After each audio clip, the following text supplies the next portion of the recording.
Let x of n be a discrete time signal and let y1 of n equals to x of 2n, y2 of n is equals to x of n by 2, n even, y2 of n equals to 0, n odd. Consider the following statements.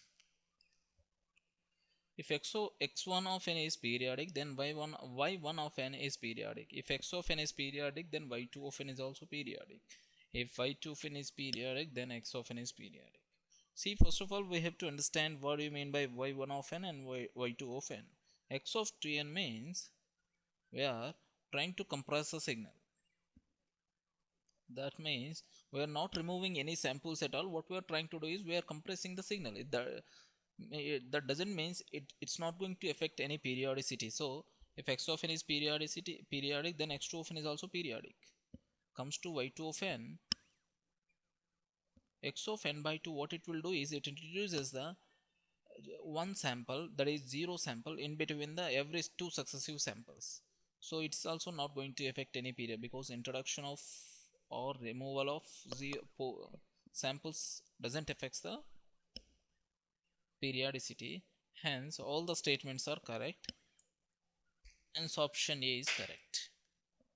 If n is equals to 1 mod less than or equals to n1 and 0 mod n greater than n1, then the DTFT of x of n is written as, in this case, minus n1 to n1 e power minus j omega n. So if we solve this one, we will get sine of omega n1 plus 1 by 2 divided by sine of omega by 2. So n1 plus 1 by 2 in this case is 3 plus 1 by 2, that is 7 by 2. So it is going to be sine of 7 omega by 2 divided by sine omega by 2, which is option B is correct.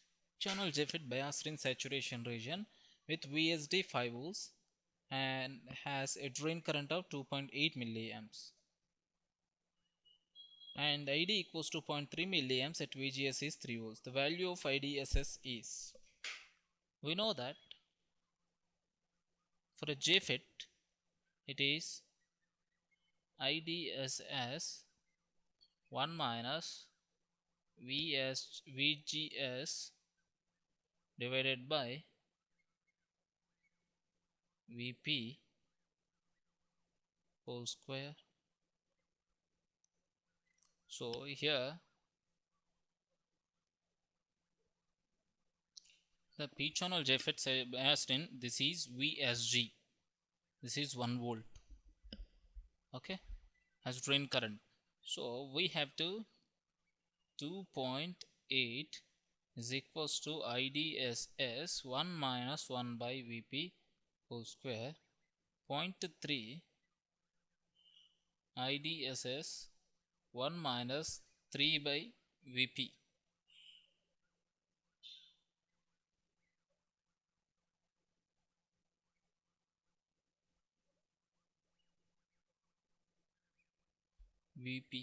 So if we solve this equation, we will get VP as 2.8 volts. So 0.3 IDSS 1 minus, this is 3.97 volts, okay, VP is 3.97 volts. So here is 3 volts, 3.97 whole square. From this IDSS we will get it as 5 milliamps. That is option B is correct. Is deviation constant, that is Kp equals to 5 pi radians per volt. The signal m of t is phase modulated, assuming an essential bandwidth of m of t as the frequency of the third harmonic. Find the bandwidth of the phase modulated signal. That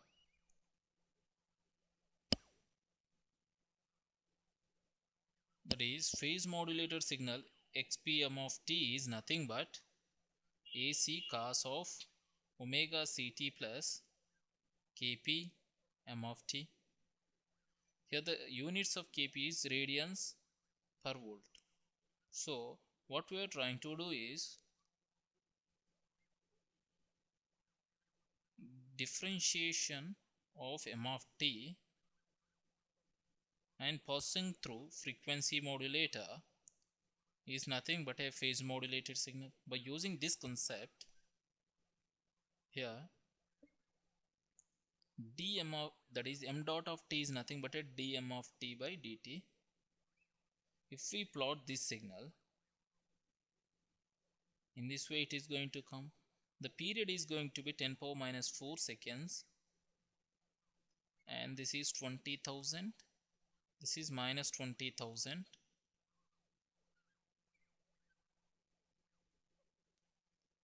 Now the peak amplitude of the signal is, this is nothing but x pm of t is ec cos of omega ct dm of t by dt kf. But kf is hertz per volt, but kp is radians per volt. Hence, that is, the deviation is kp by 2 pi.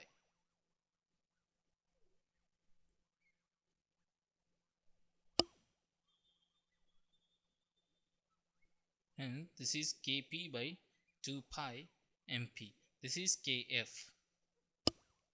Kf is nothing but kp by 2 pi.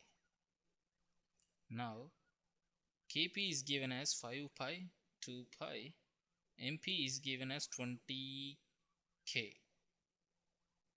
that is 10k, that is nothing but 50 kilohertz. So bandwidth of Pm is nothing but 2 into delta f plus fm. Delta f we got 50 kilohertz. Fm is 3 into 10 power minus 4, which is 15 kilohertz. Hence bandwidth is 2 into 50 plus 15, that is 130 kilohertz. Hence